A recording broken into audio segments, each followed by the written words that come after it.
Louise with you on BBC Radio Wales. 18 minutes to 10. Now, as epic journeys go, this has to rate as one of the world's most gruelling. How about this? Anglesey to Mongolia. Let's talk to Jake Lee Wilson, who joins us now from our Bangor studio. Jake, a very warm welcome. Good morning, Jamie. Thanks for inviting me. Why? Why? Good question. I don't know. I think it's a little bit of a different trip. Something you don't get to do every day. Why not? So there are three of you setting off in a 1.1 litre Suzuki wagon from Anglesey. It's not going to be the most comfortable of journeys, is it? No, I don't expect it to be as well. I'm 6'4" myself. You're not? Well, even worse than that, my friend Ben is coming, is 6'7".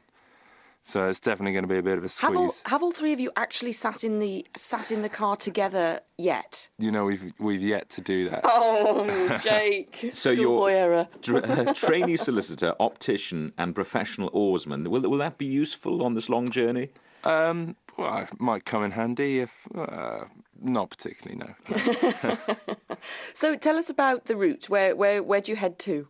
Well, we're looking at about 19, 20 different countries. So we set off all the way through Europe. So that's the easy part of the journey, really. We end through Turkey, and then that leads into the tricky bits of Asia, which are definitely a bit more interesting parts to travel. So we go through Iran and then up through all the stans, as they're known. Kazakhstan, Uzbekistan, Turkmenistan, Tajikistan. How long will this take? The whole trip, we're trying to do it in 5 weeks, but there's no sort of absolute finishing point, so we can take as long as we want, really. Gosh, so what about the terrain? What kind of, when you get into, like you said, the stands, what kind of terrain are you going to be facing?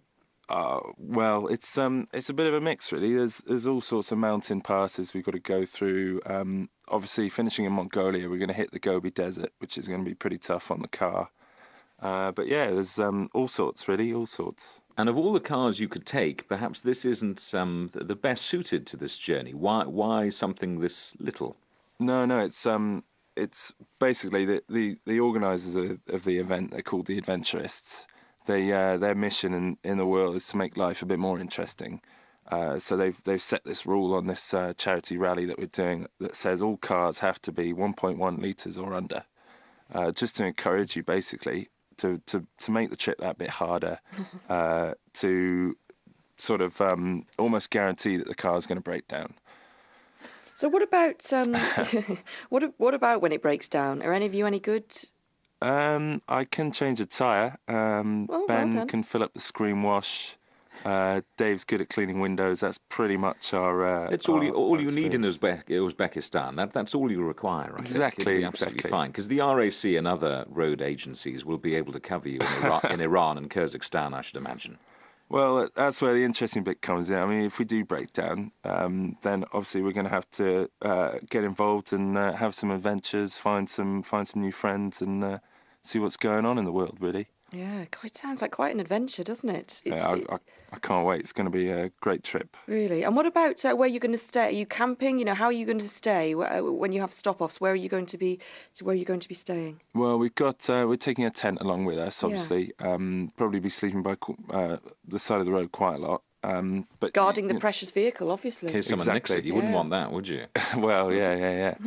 Other than that, I'm sure we'll stop off in hotels and B&Bs along the way and, see what's happening, really. Are you having a bit of a dry run? Will you be sort of driving around Bryn Shenkin or anything like that, just to get you in the sort of right place? Well, the vehicle's coming up to North Wales this weekend. We're going to take it on a bit of a dry run, maybe around Snowdonia and see what's happening. Yeah. Gosh. Yeah, give it a go first of all, I think. I hope she lives up to expectations. Absolutely.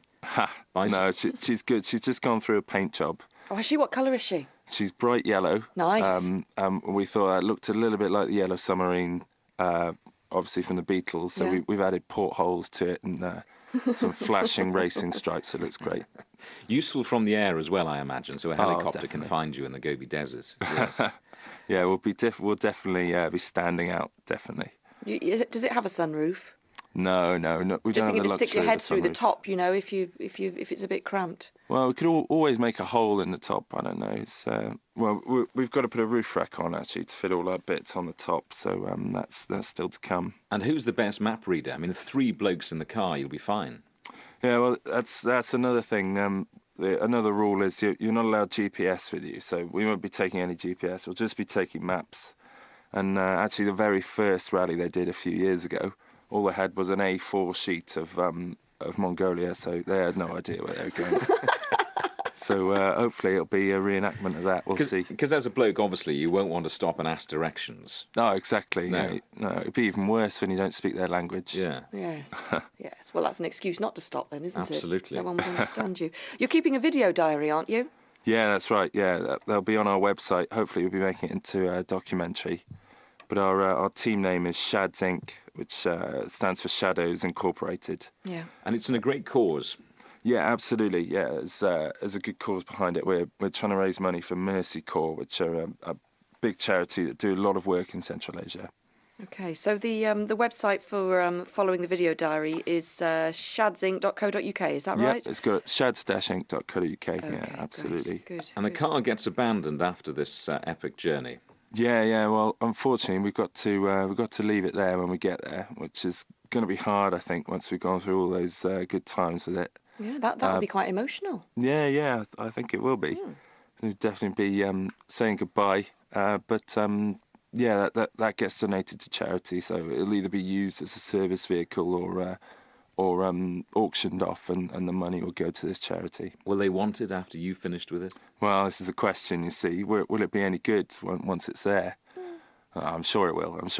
I think she'll keep going. I've got faith in her, yeah. It sounds like the most wonderful journey. Will you come and talk to us when you get back? Yeah, I'd love to let you know how it goes. Yeah, absolutely. Maybe we could even speak to you en route. Well, this is it. Are you allowed mobile phones? Well, I'm not sure our mobiles will work, but certainly getting on the phone, I can give you a call on the old landline. Yeah, that'd be fun, wouldn't it? Jake, I'd love to see how the sausages are going. we'll keep you put. We might send you off with a pack as well, actually. Oh, that'd be good. Do you yeah. good, keep your I strength. love a Welsh sausage. Absolutely. Jake Lee Wilson from Anglesey off on the most epic road journey.